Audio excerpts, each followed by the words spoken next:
So let's continue. I hope that this session will be, people be even more. By the way, your session kept me awake despite it being after lunch. It was so thought-provoking. So thank you to each one of you. And I hope that this one will continue that trend. When I was looking at panel discussion 1 and panel discussion 2, when I was looking at the topics, I felt that it's a continuation. So I don't see any clear-cut distinction between what we have been discussing and what we're going to discuss. I just see that this panel perhaps is going to be more focused on interventions in the classroom level. That is perhaps the distinction, but it's a continuous conversation. So we have, you have already met many of the people here. I don't have their biographical official descriptions, but I know some of them. There is Saktibrata who just moderated the last panel, and you know who he is because he's been introduced to you. Nilesh Nimkar is the founder, director of an organization called Quest, working in tribal areas in Maharashtra.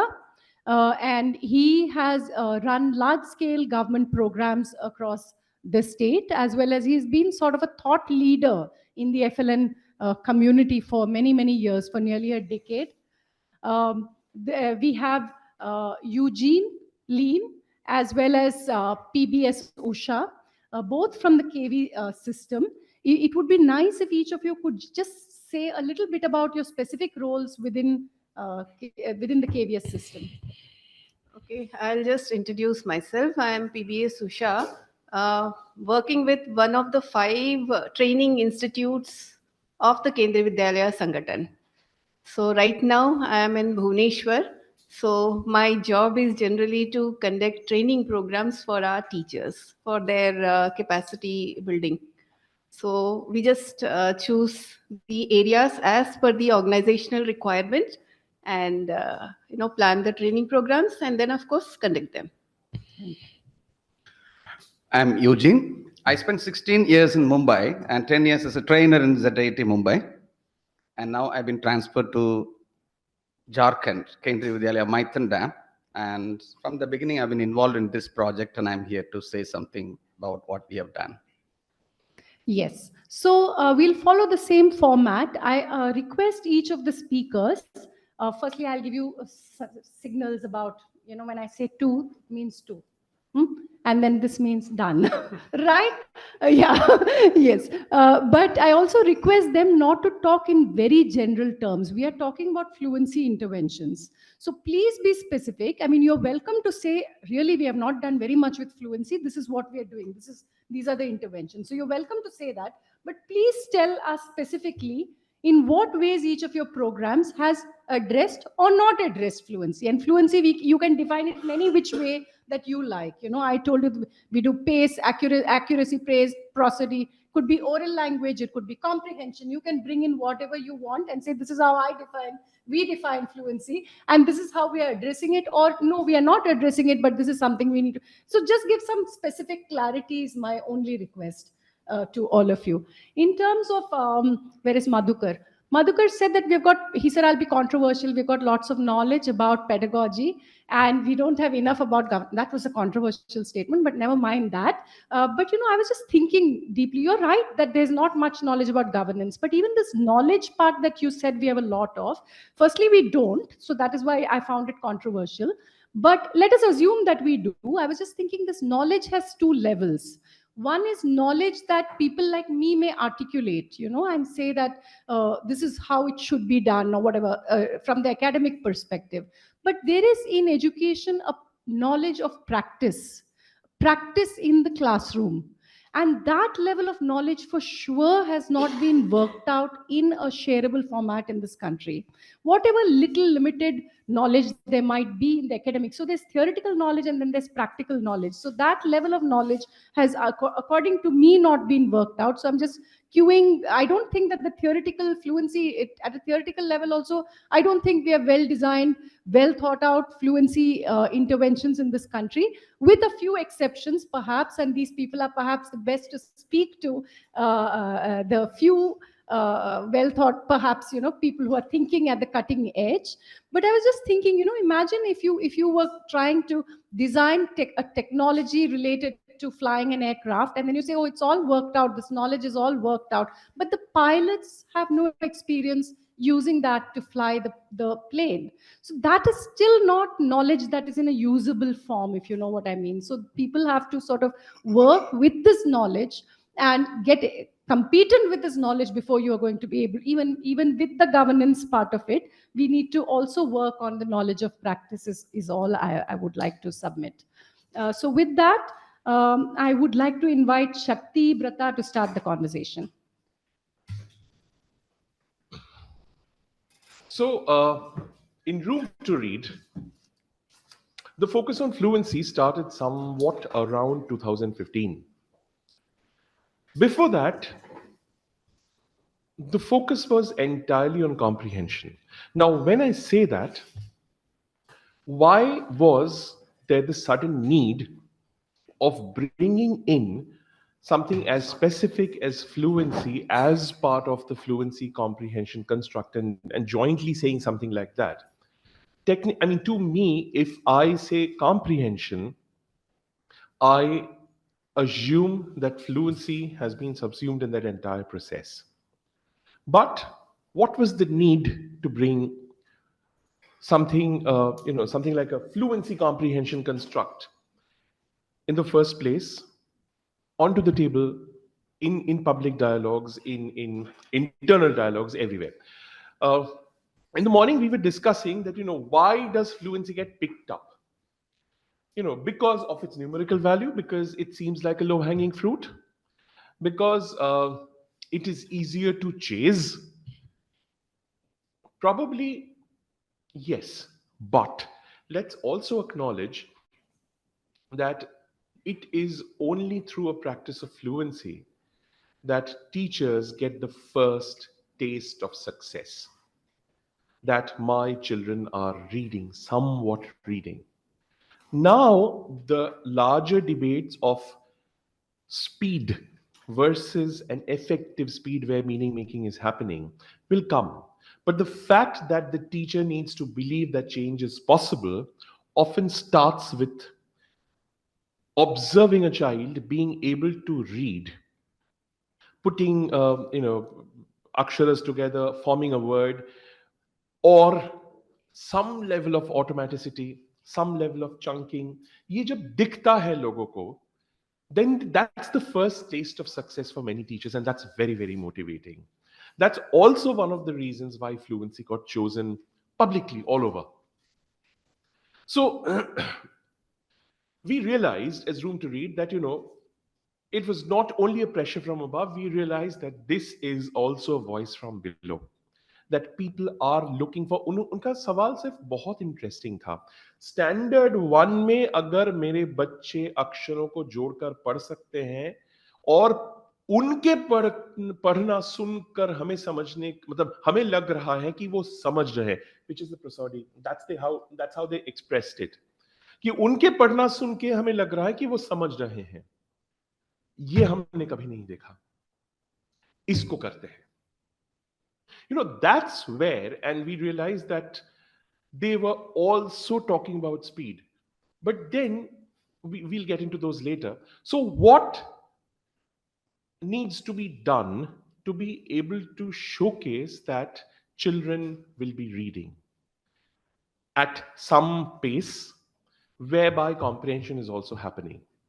So we realized that there has to be a very systematic strand of oral work in the classroom. There has to be a very systematic parallel orthographic strand in the classroom, जिसमें अक्षर के ऊपर बातचीत होगी, अक्षर सीखेंगे हम, वो contextualize भी होगा, decontextualize भी होगा. ये दोनों तरीके से करना होगा. And number 3, we realized that, this realization, we started doing it, but this realization and the articulation happened much later, which is like usage of lots and lots of text in the classroom. Lateral linkages बने, but वहां तक हम पहुंचे. This did not happen overnight, so we did not go to the teachers with a package like this. We first went to the teacher with a package like, चलिए आप orality पे हम बहुत काम करते हैं और orthography पे बहुत काम करते हैं. Library, Room to Read का अपना it's in the DNA. So we will create a library. But creating a linkage with the literature in a literacy classroom is something which we did in steps. Explicit akshara instruction was a necessity. I wouldn't say that in what sequence, मतलब ये पहले करना चाहिए वो पर ये debates हुआ, we left it to the teachers कि आपको अगर लगता है कि आप अक्षर से करने से आपको ज्यादा comfortable लगता है because that's how you have taught traditionally, we can start with this, but we gradually introduce कि before you start the aksharas, can we have some time dedicated to oral language only, where children are talking, and oral language not only like आप आज घर से school आते वक्त आपने क्या क्या देखा. It's not only that, it's about can we take a picture book and start talking about it. What is the kind of language that we are engaging with when we are engaging with the child with a picture book? So is it only about fact retrieval? इसमें क्या क्या दिख रहा है? Or is it about we will try to develop a descriptive language out of this? Or we'll try to use the same picture to create a narrative, and therefore the language and the syntax, everything is going to change a bit. So ये इस पे हम थोड़ा काम कर लेते हैं, उसके बाद हम अक्षर सिखाए हैं. अक्षर सिखाने के बाद speed was developing, and speed was the thrill. ये होगा. Then we realized somewhere we needed to control it. What we did was like, is it only speed or is it speed with understanding? So in the public discourses that we created surround sounds, fluency benchmarking जब हो रहा था RTI के साथ, the Research Triangle Institute, RTR was deeply involved in it. वो जब हो रहा था, so we specifically mentioned that do not talk about pace or speed and prosody and accuracy. Talk about accuracy, talk about prosody, but talk about an effective speed rather than speed itself. And how do we create that effective speed? Clearly दिख रहा था हमें बच्चों के साथ कि आप अगर उनको बोलेंगे चलिए पढ़िए, तो वो खुशी खुशी उनको समझ में, children get it that if somebody is reading quickly and fast enough, he is getting an applause, so let me also do that. But then when you say that आप पढ़िए, आप जरूर पढ़िए, then we will get into a discussion about the text that you're reading. Immediately the speed used to come down below by a notch or so. So that was what we call the effective speed. So it's speed, but it's an effective speed जिसमें मेरा ध्यान उतना ही comprehension की तरफ जाए शुरू से. Right from the beginning, we have to understand, acknowledge the fact that comprehension building activities also need to be done, and they wouldn't happen if we just leave it that way. And to be able to do that, it was the third strand that we put together, which was exposure to lots and lots of texts into the classroom. So the child has to be reading at her decoding level where she's learning. So she's learned some dot letters, some letters, some matras. कुछ सीख गए हैं, उनका एक decoding level तो जरूर बन रहा है. पर practice, if the practice is only at that particular level, you do strengthen. There is an upward movement, but it is much more facilitated if you add along with it a text which is slightly higher. So somewhere in the child so this was one of our major uh, interventions. आप class में कैसे करेंगे.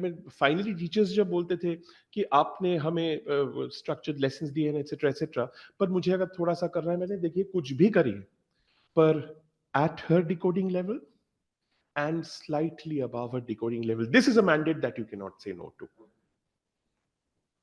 And this is where you also needed to maintain a supply of different kinds of texts into the classroom. So that needed a lot of background work.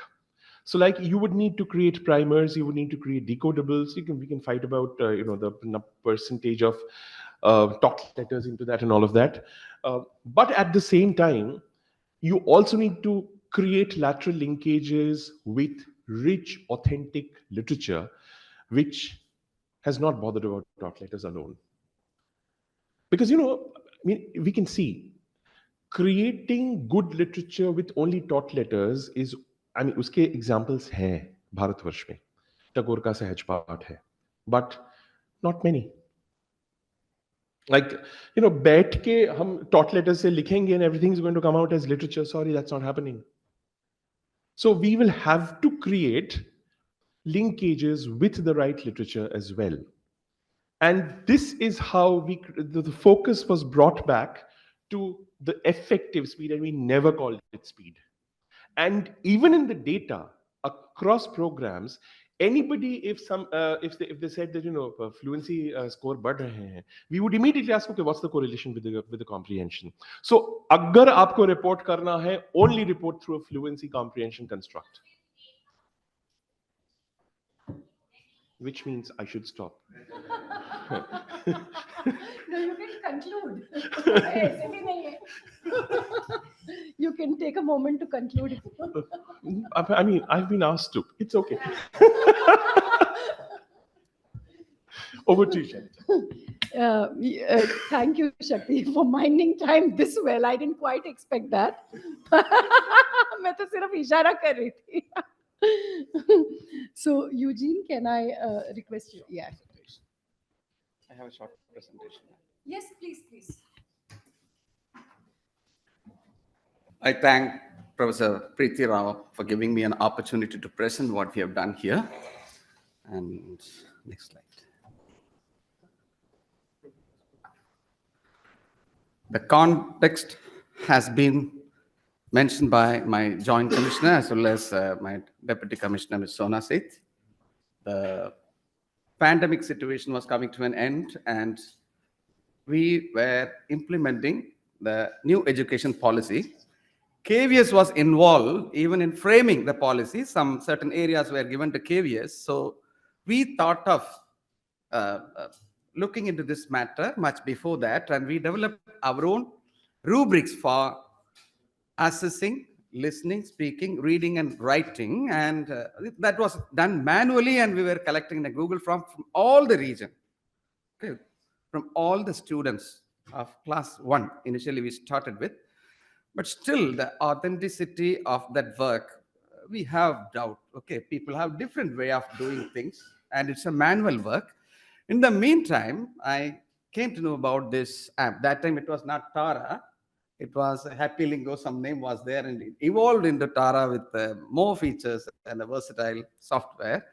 Then it caught our attention, and we worked more on this area because it is of unbiased, with error-free, I would say, almost error-free system of evaluating. And we tried the pilot in Mumbai region, 5 schools, and the time available was really very less. And we had a meeting, our Deputy Commissioner and Assistant Commissioner also, Mr. Joe Blicker, with Mrs. Rao's team in IIT, and they also liked, Madam approved it. The first step we had taken, and it was tried in Mumbai region with 5 schools. And immediately, initially the plan, my Deputy Commissioner planned to compare rural school versus city schools, like that, the plan. Later, when the results came out, why can't we make an intervention, after intervention, make a study over this, whether it's the effect of what is the impact the intervention has got. But whatever the claim made here, like the improvement was there, I'm not going to accept, because it was done in a hurried manner and we did not monitor also. So there is no evidence that it happened because of intervention, honestly speaking. So before preparing this intervention material, we have taken these 3 aspects into consideration. That means what we are going to test, that we are focusing. So that way, the accuracy, reading speed, and prosody.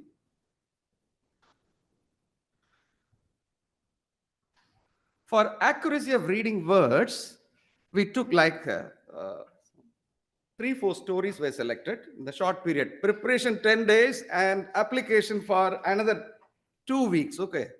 In less than a month time, we have conducted the uh, not baseline. After intervention, the next level of test was done.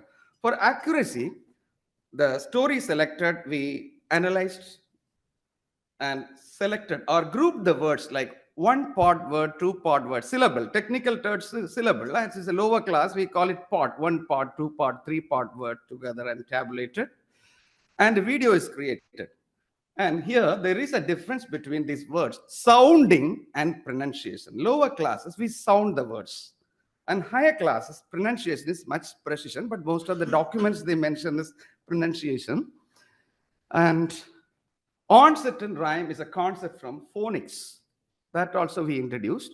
But later, okay, with that only, what is given in the red color font, we could not do it. Later, I came to know that even some images could have been inserted for comprehension. That we didn't do that. Then the reading speed, uh, we thought repeated listening and reading, okay, and finger reading and assisted reading, pair reading, these strategies would help. But we could not sensitize the teachers how to go about it. It's just based on our assumption, we rolled it out.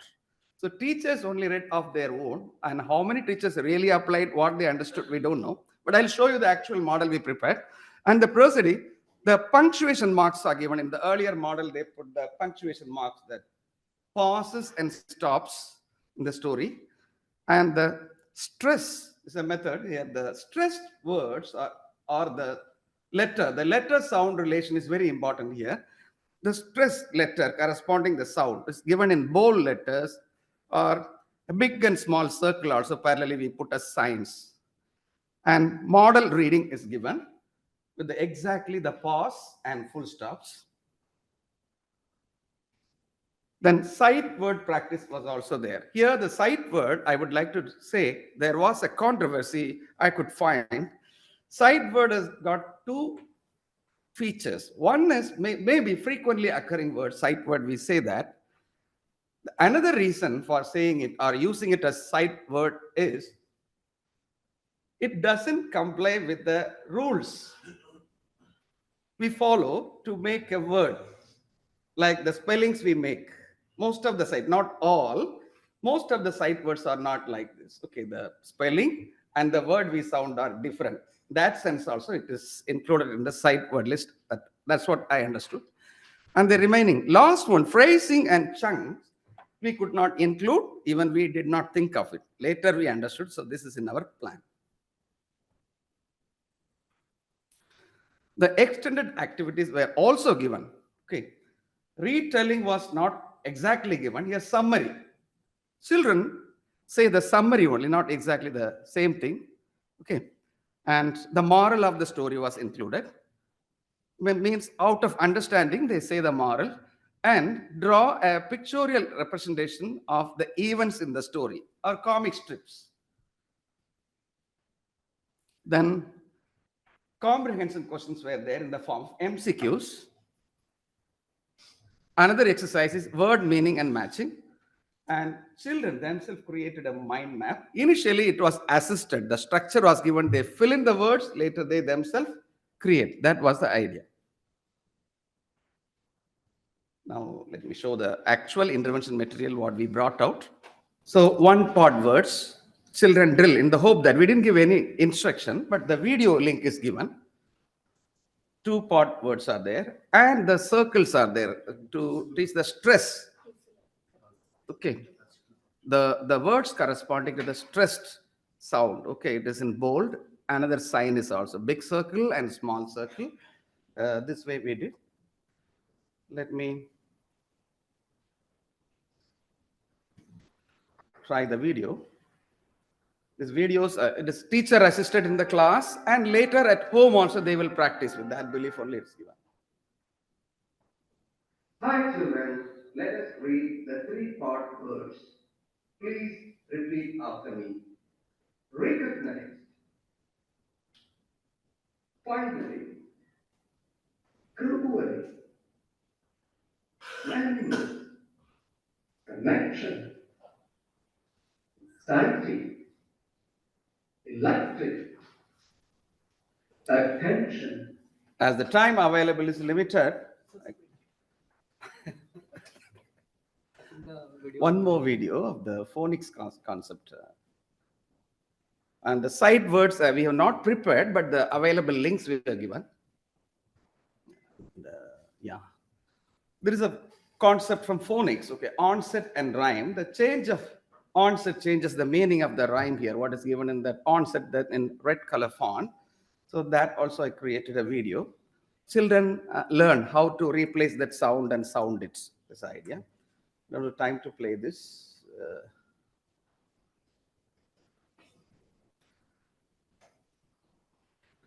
Now the actual text comes, reading with understanding. Again, the model reading is given in this audio link.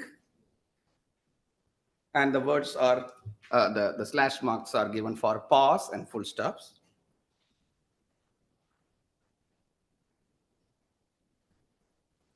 Here, summaries. This is a sample one. Okay, so children write the summary, or they say the summary, and they say the moral of the story.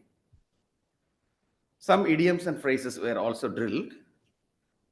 Now, the critical thinking activities. Here, I would like to say one more important information. When Ministry of Education wanted to introduce PISA in our country, KVS has taken it in a big way, and our Deputy Commissioner, Ms. Sona Seth, was in charge of that. She was monitoring everything from headquarters. And now she came to Mumbai when we are launching this primary reading, primary classes. So I'll finish it now. The comprehension part, the 5 questions are there. Meaning, making meaning here. They are matching the word with the meaning. The mind map, first the structure was given, okay, they fill it.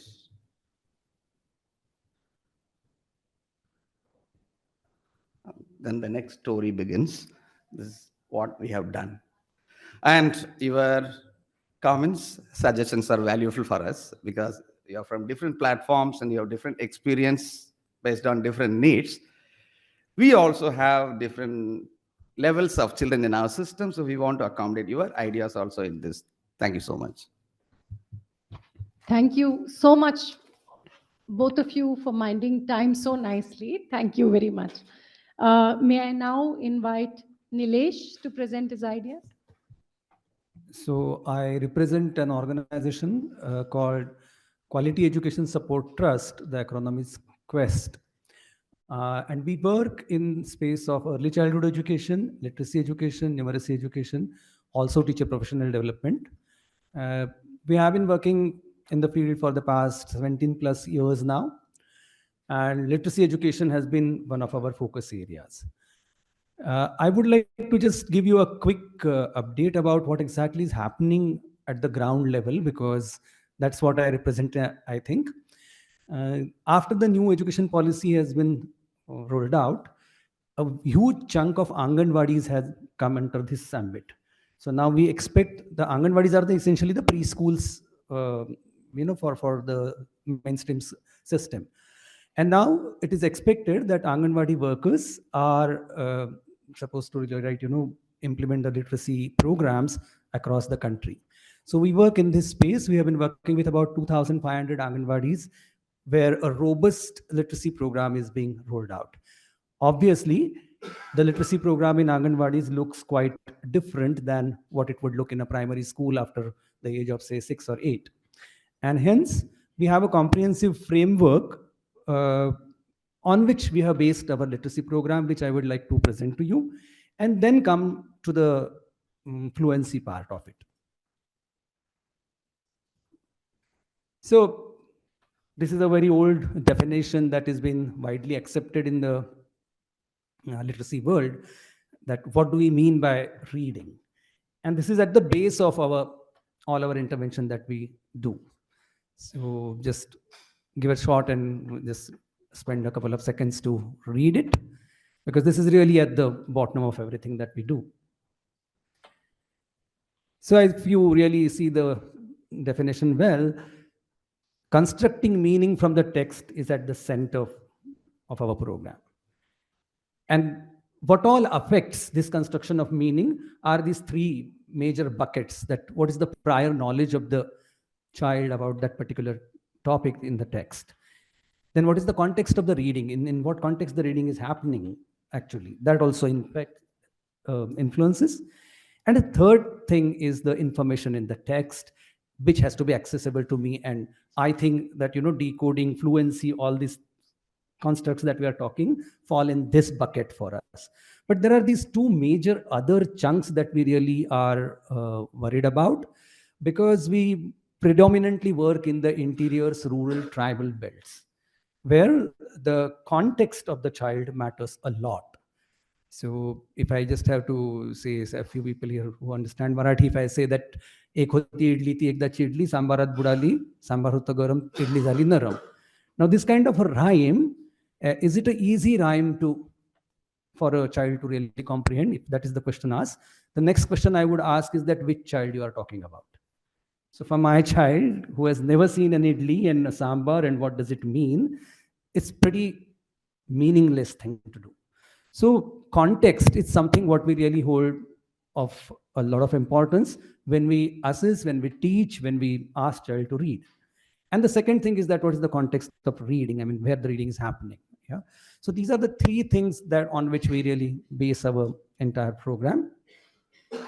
And this fancy illustration which my friend has created will give you what all we do under our literacy program. So there are certain strategies, then there are certain objectives, there are certain activities. These are exemplar activities, not that only these are included.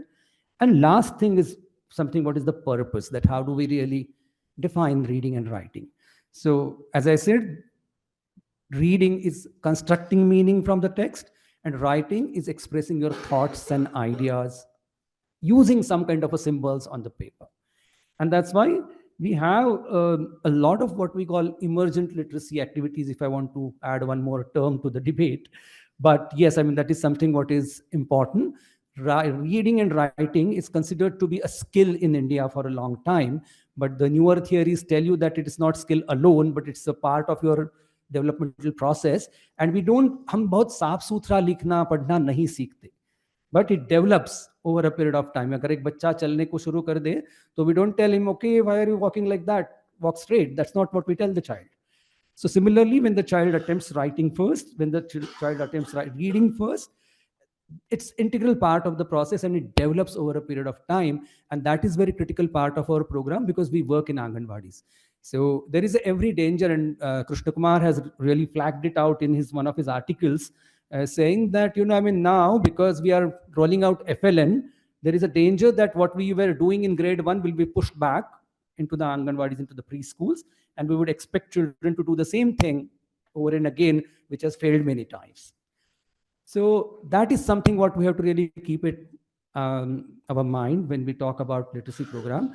The way Shailaja had said it, that Indian scripts are alpha-syllabic scripts, and while there is a one-on-one sound and letter correspondence, they are huge scripts.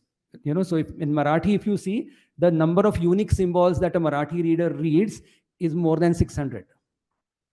So we don't realize that because we have grown up with it, but it goes more than 600 if you combine all your Sanyukta Akshars and Matras and all the special signs, that all what you do. Now, it is a very logical system, but quite a comprehensive system to really undertake, to remember. How do we really want to go about it? And that's where some work that has happened in the country, especially in the northern part of country, is of very useful, and I would like to dwell a little upon that.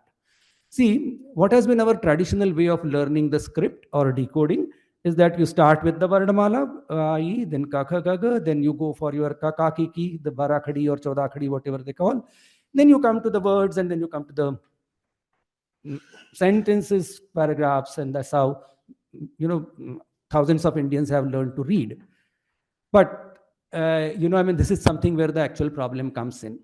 Because the script is extremely huge, uh, for a long time, children don't get an opportunity to make meaning from the text. And that they really get stuck into this, getting into the entire Varnamala. And that's why what we try to do is that we chunk some letters of the Varnamala. It's not, there is no one rule for that. But say take 7 or 8 aksharas and a couple of vowel signs, the couple of matras with them. Introduce that much code to the child, and whatever is formed from that limited code, ask the child to read it. So it might be words, it might be small discourses, small passages. Then you introduce the next set of matras, next set of aksharas, and that's how you go on till you finish your Varnamala.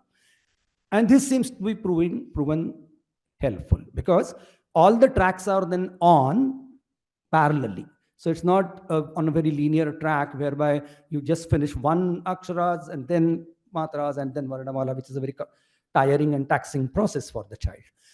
And on the way, you require these something what you called as controlled texts, what Shakti was also referring to.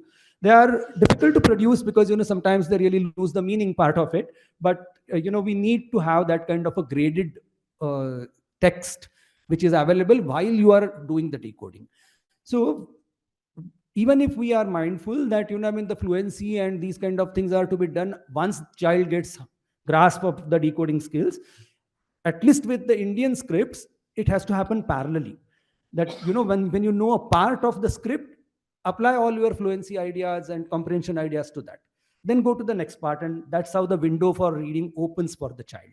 So that is the kind of program that we really take ahead. So I would say that, the things go parallelly.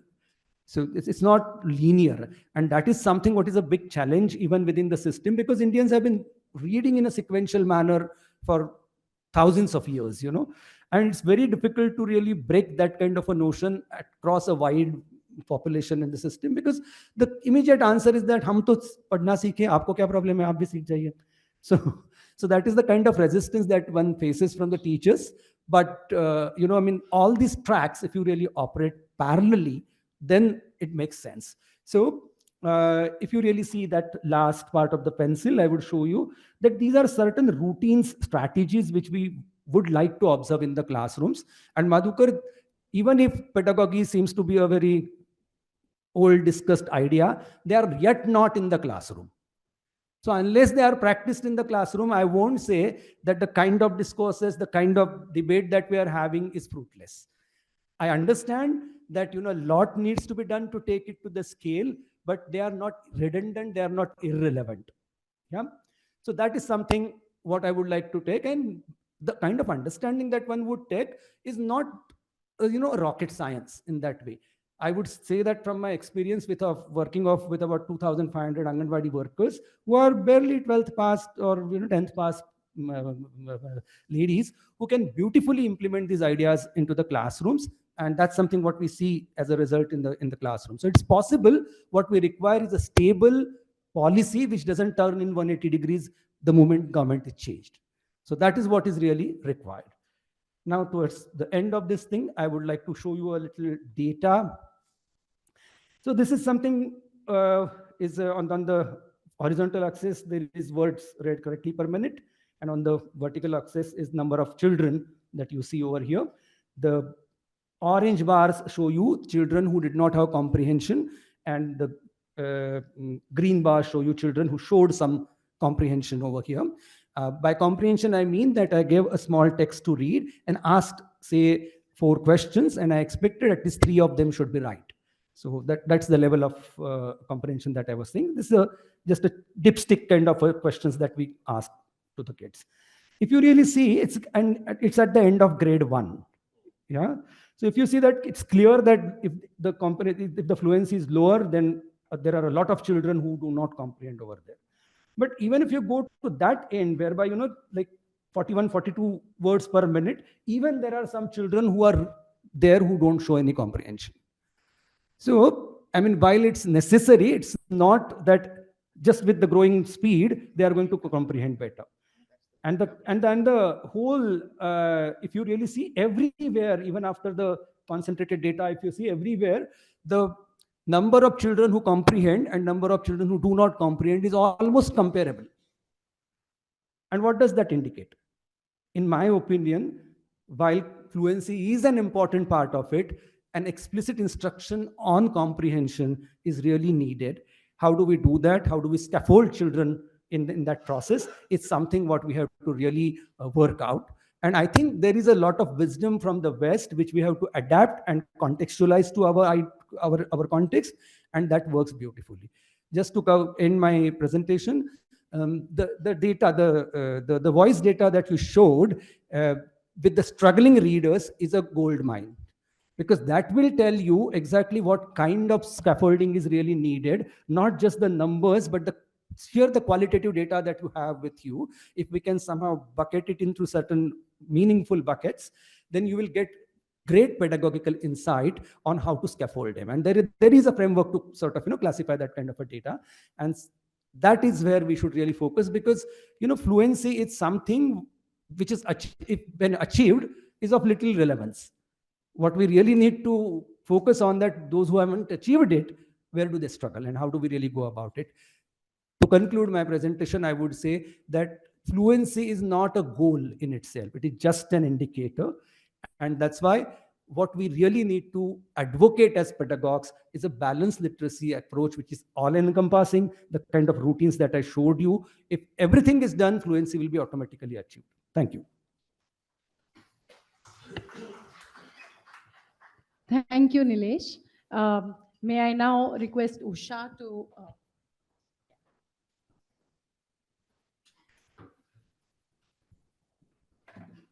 Good afternoon, everybody. I have to make it very clear. Yes, I have not taken up any project per se, just making it very clear. I would just like to voice a few posers and leave it to the house of experts, perhaps, to maybe, give some kind of input on that. Well, the question I would start with is, can reading be taught? If it is an acquired skill, then it can be taught, is the premise. Now, if yes, does it require any kind of an expertise? And if we were to talk about fluency among children, won't we require fluent teachers? And how do we work with the existing set of teachers? If I'm talking about the Kendriya Vidyalayas, at the foundational and preparatory stage, we have general teachers. They are not subject experts. Each teacher is expected to teach all of the subjects. So they do not have any specific subject expertise. Well, what kind of hand holding would be required for the teachers? I asked that question because my job profile expects me to do that, capacity building of the teachers. And how do we go about it? If I'm allowed to make a general observation, generally we find a lot of emphasis on written work. In fact, written work is treated as a proof of teaching. So loads and loads of written work during class time and at home too, in the name of homework.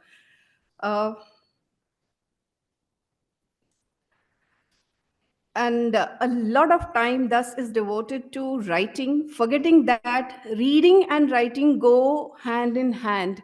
Now, if I were to refer to Montessori curriculum, they talk about writing first and then reading. To quote Maria Montessori, a child does not read until he receives ideas from the written word.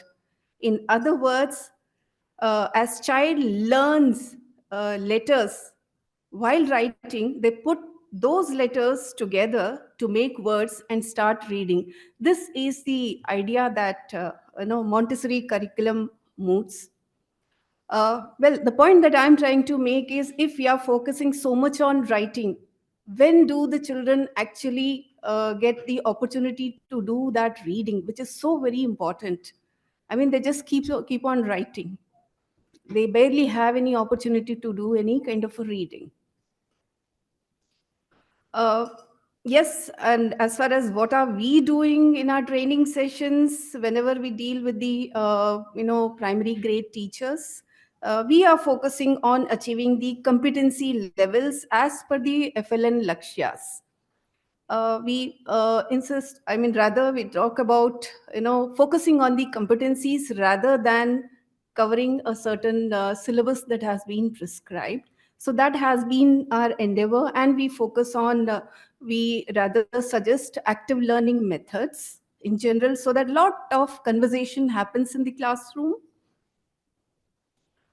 Well, Okay, and then if I were to again dwell upon my own experience as a teacher who did teach first graders, I talk about early 90s when I happened to be a teacher, and I also happened to teach first graders. I started off by teaching first standard children, and I was teaching all the subjects. And what I saw is by the time those children came to second standard, all were good in speaking in Hindi as well as in English. They were reading. And what was I doing? I had no knowledge of, as a very fresh graduate, I had absolutely no knowledge of the methodology that was appropriate. So I did it my own way. I incidentally happened to have that bilingual competency. It was incidental. So all I did was I would have reading for all the subjects, whether it was a science book or a social science book or English book, there would be reading. And for some reason, all the children seem to be speaking very good Hindi and English, and also reading too, all the 50 students. And again, next I had the opportunity, after a couple of years when I was teaching, I had to share the class with another teacher, and I saw that uh, the reading that my students would do had actually, the number of students who could read and read, in Hindi and English, the number had fallen. What I'm pointing out is I'm talking about a different batch of students actually, where I shared the class with another teacher. So what I'm talking about is, to me, I think the teacher does play a very, very crucial role, a very, very vital role. So I think, we have been talking, there have been a lot of loads of takeaways for me. Yeah. Loads of takeaways for me. But then the person who is supposed to actually implement these programs that we are talking about, so what about those teachers? Well, from my own childhood, I can just say that yes, print rich environment and all, we do talk about it. As far as reading is concerned, I do recall my own teacher who would come to the library period and then take out a book and start reading, and then stop exactly when the period ended, and we would look eagerly forward to the next session when the teacher would walk in and read out the story in continuation. So this is what I wanted to share with you all. Thank you.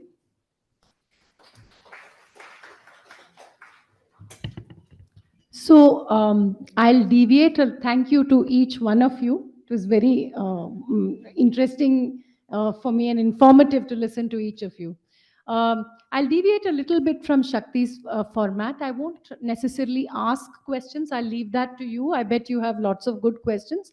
But I will sort of summarize some of the observations that I saw cutting across, and I'll add my commentary where needed. What I really noticed about all these presentations is that they were very, I totally exceeded my expectations, in the sense that I really thought that people will talk about fluency sort of in a very generic way, which is why I said be specific. They were very specific. And what I really liked is that even though they were specific, they were not narrow in how they were looking, how they looked at fluency. So all of them talked about, he referred to it as fluency and extended activities. That was the way he put it. But the others also presented some very comprehensive views of literacy interventions within which fluency was embedded. And I think that is a very, very important point to take away from these conversations that we cannot intervene in fluency in a very localized way and expect to get good results. So, for example, Nilesh had his pencil figure, which he has shown me several times, and I'm still trying to fully understand it. It's a very complex figure, but what it says is he's looking at the entire context and process and activities and strategies that are needed to make a child literate. And one part of it is the fluency related activities. And since I've been in his classrooms, in and out of his classrooms for close to 14 years now, I would really encourage you all to go and take a look at how he works with decodable text in the classrooms. And there might be suggestions you have for how he could improve it also, but it's still something that I feel is worth looking at and learning from. Nilesh, you presented a very interesting graph at the end of grade 1 data showing that already that inverted curve has happened. I don't entirely, I'm not at this point entirely convinced by it, but I'm happy to be convinced by you, because I don't think that children have reached that optimal level of speed by the end of grade 1. If you'd shown me this kind of a data across grades 1 to 3, I might have. So I need to understand and engage more with the data. I'm not saying I don't, yeah, I'm just saying I don't understand it well enough to comment on it yet. I'm surprised is all I'm saying. So that is one part of it. And likewise, he had his extended activities, he had his pencil figure, but Shakti painted a verbal picture for us of a comprehensive literacy program where oral language decoding and the use of lots and lots of text. And he mentioned two kinds of text, and I would like to point that out one more time. He talked about the use of decodables. Decodable text, in case anybody is not aware of it, means text constructed from taught letters only.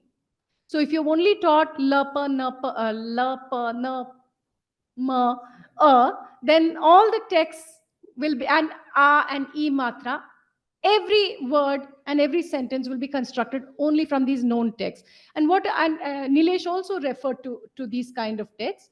What I liked about Shakti's presentation that added one nuance is he said, you need to have texts of this kind, which are at children's level, but you need to make lateral connections to rich literature, which is not from taught texts. Because there's, interestingly, not just that we want children to love literature and all of that, but purely from a decoding and narrow definition of fluency perspective, there is actually a very interesting body of research that shows that there's something called self-teaching. It's called the self-teaching hypothesis, 1996.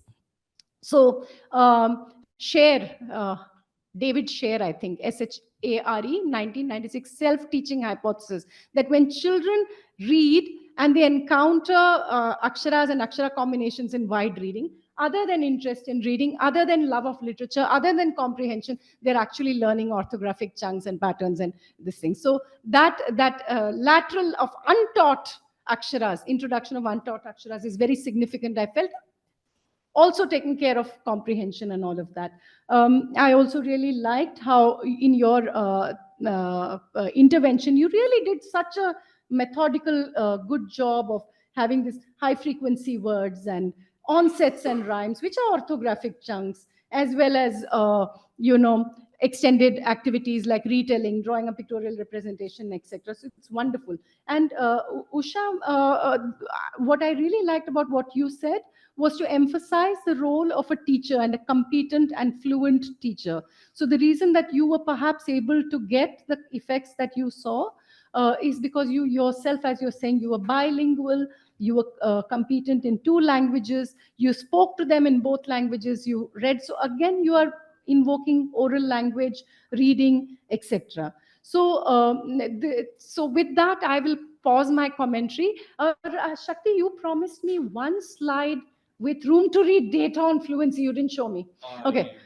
Okay. All right. Just, I mean, yeah, he and I have been, I've been running after him for that one slide. He said he's got one good slide. So I was hoping to see that. So anyway, so that is my summary of what I got out of it. Now I open it for questions.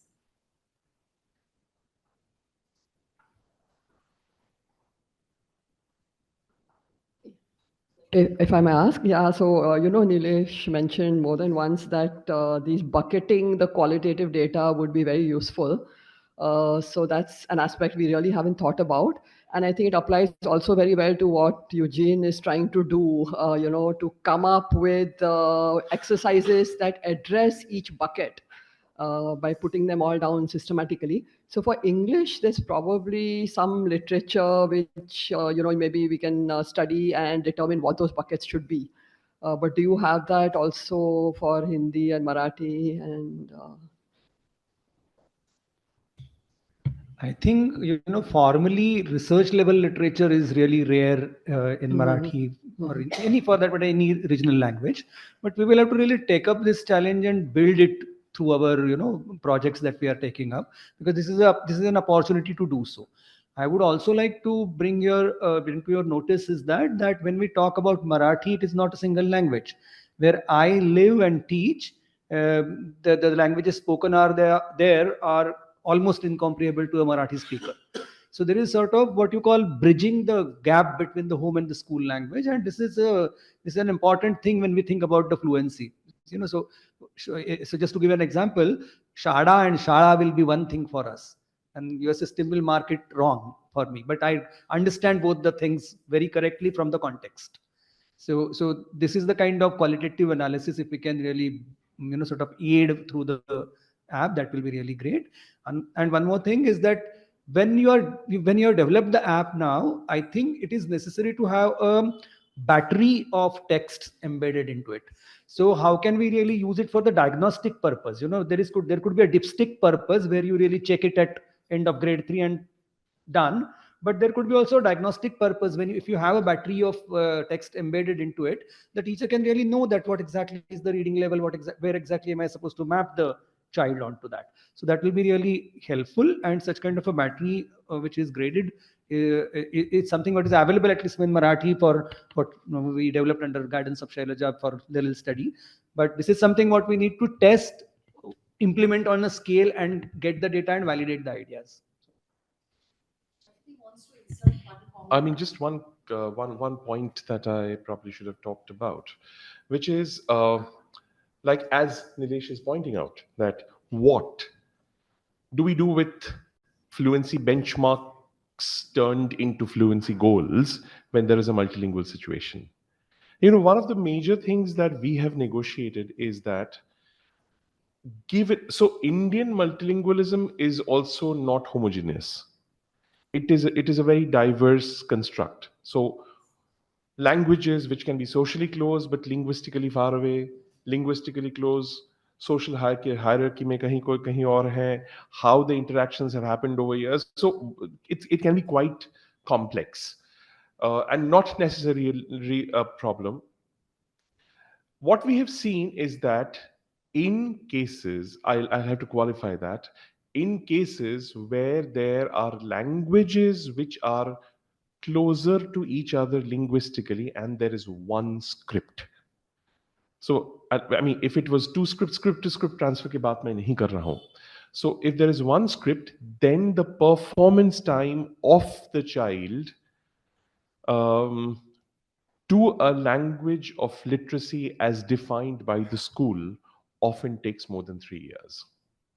So this is also what I wanted to point out. Absolutely. I mean, absolutely, I would agree with that, because what they call as something translingual expression. हम इस mobile plan में lifetime validity free मिलती है. Now, what sentence? I mean, which language am I really talking? So that's the kind of expression you will find with Pauri and Marathi together, or Pauri and Hindi together. And this is the kind of expression that children have, and that's the way they perceive and understand the language. So it takes longer time. So how do we really, assess the fluency and these kind of things with these children is the question. I think we'll have to factor in for the extended practice time, performance time. Other questions? My question is for Mr. Eugene Leen. I want to know what your process was to create the reading material that was created, and is it open source? Is it freely accessible to everyone? It's an incomplete document. With your suggestions, we'll make it complete, and we love to keep it as an open source. We don't want to have any right over that.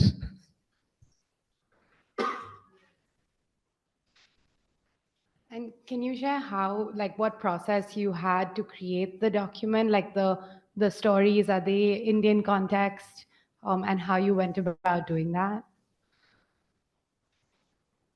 I involve some teachers, practicing teachers. I'm teaching in higher classes, 11th and 12th, but I conduct training for primary teachers, and I had conducted training on phonics extensively for the whole country, all the 25 regions of. So with that experience, I was involved in this work. But teachers only, the primary teachers only chose that stories of Indian context. Even the drawing, no, the comic strips, it was done actually by the students. We put it. So a lot of teachers thought also went inside.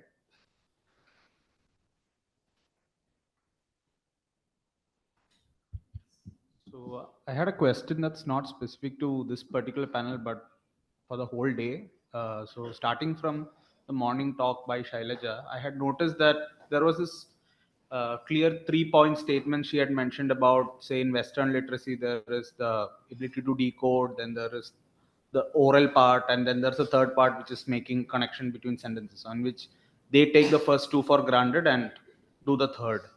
And again and repeated multiple slides, multiple talks, this aspect of oral training, or them talking more before they get into these activities was coming to play. So I'm not familiar with this FLN literature, but at least in certain areas, cognitive science or ed neuro, etc., we see that language acquisition, at least your first language, often happens organically, and it happens because of some kind of osmotic process where you are like present in a society and so on.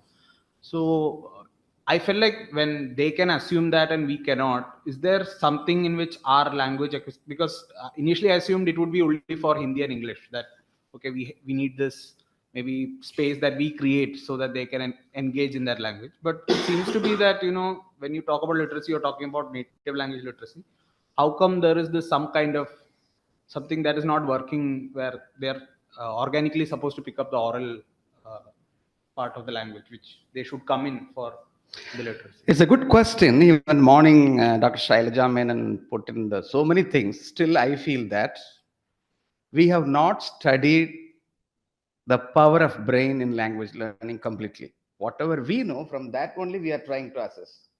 There are many factors, as you say, may happen, but with the limited approach only we prepared it, not comprehensively. You are right, it's possible.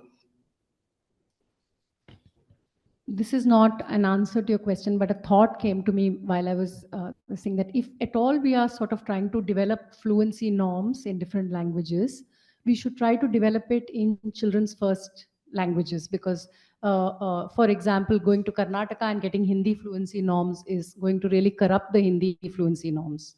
So, I mean, while it's an interesting exercise if you separate the second language learners, it is better always to get fluency norms in a language. I mean, you can also get it in a second language, but then you have to clearly mark that data as such.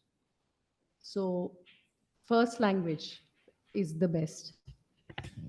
See, that's going to be the problem, because a lot of English medium schools, especially in the rural areas, the R1 as specified by this thing will not be their first language, and you acquire literacy in the second language directly. So that is where the fluency norms would differ. It's something what we have to really understand. That if generally the fluency norms, when you assume the orality, it is in your first language. It's maybe in a mother tongue or whatever the L1 that NEP is talking about. But there is a significant amount of children who would be acquiring literacy in the second language directly. Maybe if want to make a statement in a foreign language for that matter. So in my area, in Vada, where I live, hardly anybody gets an opportunity to listen to English. They straight away jump onto the literacy. Now, what kind of fluency norms that we really talk about with And children? even in KVS, with the work we have done, I believe we'll have to first check the mother tongue of the children, because 1/3 of our children are from the services background, and they are trans. So normally, if you are doing the test in Maharashtra, it doesn't mean they're all Marathi speaking. Or if you're doing it in UP, they're all Hindi speaking. So we will have to first confirm the language if we want to segregate the data. No, even mother tongue is inadequate. For example, in my life, I am. If you'd ask me what my mother tongue was, it was Malayalam. But I was born and brought up in Delhi. So what did I know of Malayalam? So mother tongue as registered for census data is not the point. The I don't know exactly how we'll go about it. I understand. Yeah. But the language the child has been most exposed Yes, to at yes, home. yes. That. So we'll have that. to first collect that, and then perhaps if you want to go ahead with this, it might be interesting. That would be. But I think the standard variety taught in textbooks also does not match because of all the dialectical differences and so on. Yeah. So for our research study, we spent a lot of time with Nilesh and even in Karnataka developing texts that we felt would be useful for those children. I mean, taking in their dialect.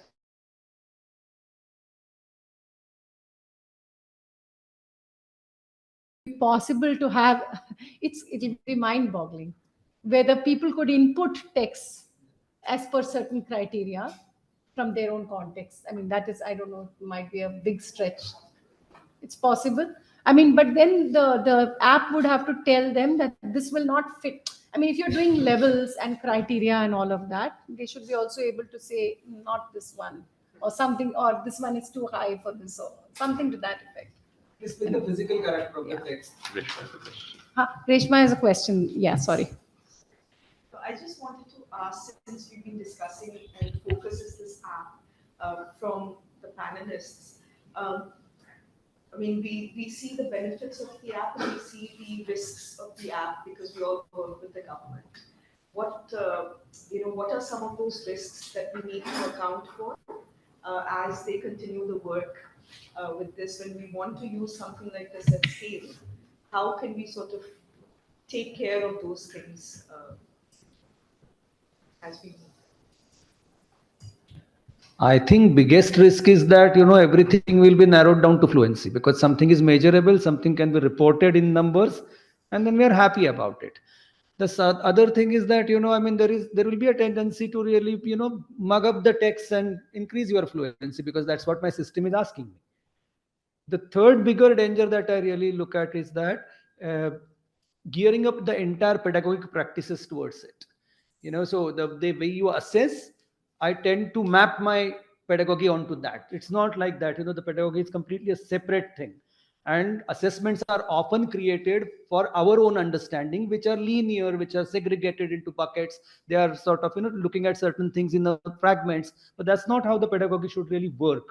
And unless we give a very clear message into the system that this is something what we don't intend to do, it will be a bit risky to really do it. So my question is exactly the fears that you have. And you know that dialogue doesn't help. Right?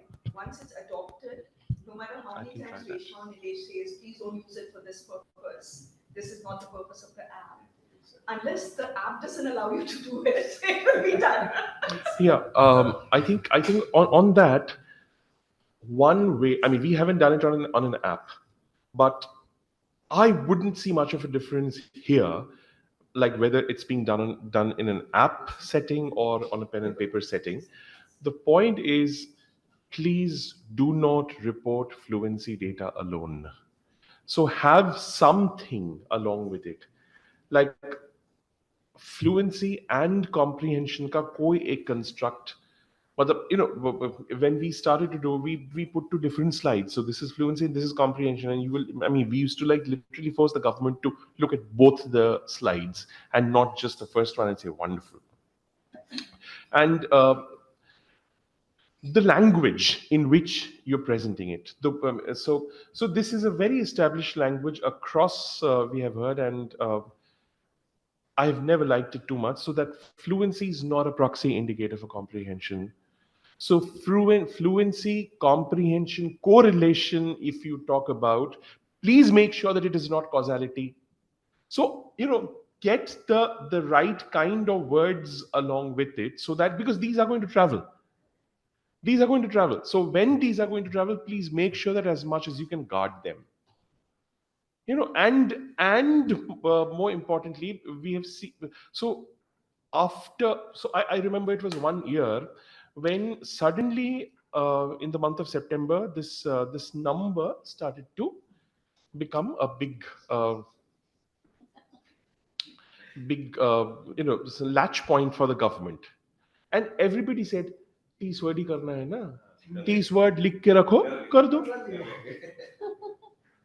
So that is also, and I used to receive phone calls from various state governments. So we are upscaling fluency testing for the entire government, and we used to like fold hands and say, please don't. It is not the best thing to do. And debates to that extent that they would say, apna zabardasti, you're being Brahminical.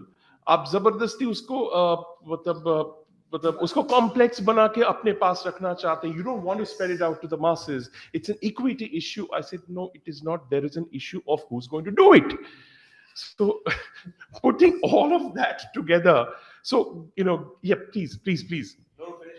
No. So, so the first is on paper or in the app, please have as comprehensive a picture as possible, number one.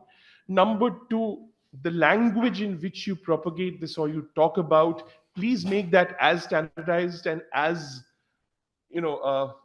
protective as possible. And number three, be ready for the over enthusiasm that is suddenly going to happen. You have to fight that as well. I just had one sort of a follow up on this same question, because I think we have KV teachers and also administrators in this room. I'd love to hear your thoughts, because I think this is all an external point of view that we are all presenting. But as teachers, because they have undergone, and Eugene ji, you just sort of shared, मतलब KV school में क्या आप वगैरह कर रहे हो. If this data was made open, right? I don't know. I don't think it's still, you have not declared the results. And KV teachers भी है यहाँ पे, 2-4 टीचर्स है, तो आपसे सुनना चाहता हूँ कि अगर डेटा ओपन हो गया तो what do you think the KV teachers would be feeling, and what would be a potential next step for you to say कि, बिकॉज इमीडिएट फीलिंग ये होगा कि यार हमारा जोन कम किया है, आपका अच्छा कंपैरिजन तो शुरू हो ही जाएगा. So that will immediately happen. But even our commissioner was asking, हाँ, in Hindi, which region performed well? Exactly. So this will eventually happen. So how do you sort of deal with it personally, and then like what do you think would be? And would love to hear something. Usha ji is here, and then I think man, you are also... Actually, we do meet the. Yes. Just piggyback one more question on that, and you can respond. So on this also, the risk of using the data for punitive measures. Yeah. Yes. Right? For children as well as teachers. So if you could also sort of just talk about Not only that, actually, another thing is from parent side also. Yeah. Because the report card is generated and it is shared. If it is shared, then we have to face the risk. During the training sessions, the teachers did ask this question. There were two ways they were looking at the whole activity of ORF. One perspective was, if we know the outcome of this assessment, we could plan suitable interventions. They were pretty eager to know what the outcome was. This was very positive. And at the same time, there was a group which was apprehensive. They feared some kind of an accountability being fixed on them. So both the perspectives were there. So that's our... Any teacher view on this? We have a few I think teachers. 16 points we have, the background data, demographic data. It is highly valuable for research purpose. That's what we are thinking. So our deputy commissioner will speak about it. We have a few teachers here who were actually implementing it. Perhaps someone would like to speak, Mr. Dilip? After this, All perhaps right. we'll end. Yeah. We do, like from the feedback I have and the PPT, as I said, which I didn't present, which I'll be sharing later, we have a lot of suggestions and views of our teachers. Mostly, yes, they're very eager. They want the data. Most of them do understand that this data will enable them to plan interventions better. That apprehension that it might be used as a punitive may lead to any punitive measures. We are trying to, assure them that no, this data is, and it is not because We believe unless we know, we are doing it already. We may, this is okay, this is a little more accurate, we believe. But then we are doing assessments in the classroom situation. And generally, we are teaching teachers how to teach at the right level. Within the class, you have different levels of students, how you group them, how you address their needs, how you give, one-on-one support to the students. So this data will probably help us do that in a better fashion. But as we have been saying, it is a tool. It is definitely not an end in itself. And this can perhaps be made better. This is one feedback we are getting from all our teachers, which they have already started doing. You must have got an idea from Eugene's presentation, the comprehension part. They have not stopped at just getting the reading done. Many times, teachers then talk about the passage in the class and they see whether the child who's read the passage has actually understood. But perhaps if we can build it into this app, it might be more fruitful. May I talk one Yes. thing about this? As an immediate user in the field, maybe I sound a bit more ambitious. The reading fluency is tested through this app. Indirectly, we're not talked about speaking fluency. It is more connected, and reading aloud is involved, and that is recorded. So whether it is intended or not, speaking is also integrated in this. And I would like to request the team who developed the app to integrate even listening. It's very much possible. Finally, it is our wish that it should evolve into a language lab only. They have already planned to integrate certain things for learning also. It is not only assessment, learning they have planned, intervention is there, but it should evolve into a lab, indigenous language lab. Tara Lab, not Tara App. On this fantastic note, I will thank my co-panelists, and let's conclude the session because Pooja must be waiting to speak. Yeah, thanks.